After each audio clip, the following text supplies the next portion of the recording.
Shalom, shalom, and thanks so much for joining us for It Happened Here, Life Lessons from Israel. Can I ask you a question today? How many times have you felt bold to share your faith with someone who is yet a believer in Jesus? Well, the stories that I want to share today speak about the boldness of two guys. One is named Peter, and the other, his name is Paul.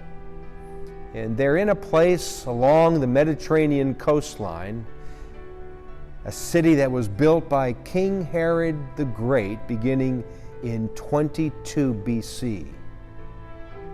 These stories from the book of Acts all happened here at a place called Caesarea.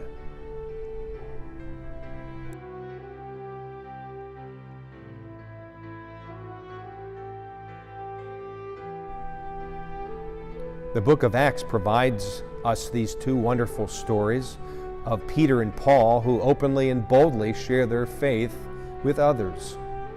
Among the ruins that we can still see here at Caesarea, like the theater, the palace, the hippodrome, and the harbor, all of these structures were built by Herod the Great, a project that he started in 22 BC.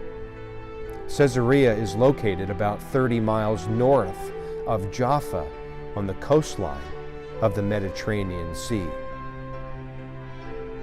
Acts 10 tells us that Peter befriended a Gentile named Cornelius. Now, what's crazy about the story is that Peter not only shared his faith in Jesus the Messiah, but he did so as he entered the house of Cornelius. Now, for a Jew to do this was unheard of. It would have been deemed non-kosher. And yet Peter boldly shares his faith, and as he does, Cornelius and his household become believers. Paul would do the same in the story that we read in Acts 26.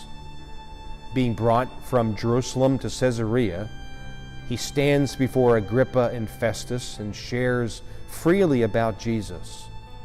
And they call Paul crazy. They think that he's out of his mind for doing so.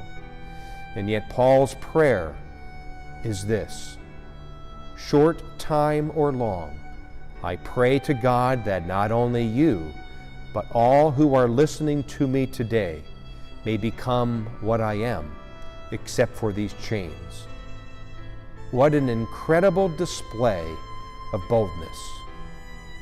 Now, the reason in such a place like Caesarea why both Peter and Paul were bold in sharing their personal faith is because they knew the transformational nature of the good news.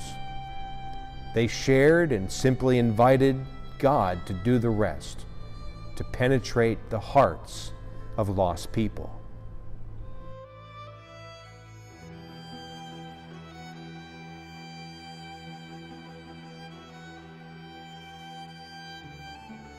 Whatever role God has for you, be bold, just like Peter and Paul.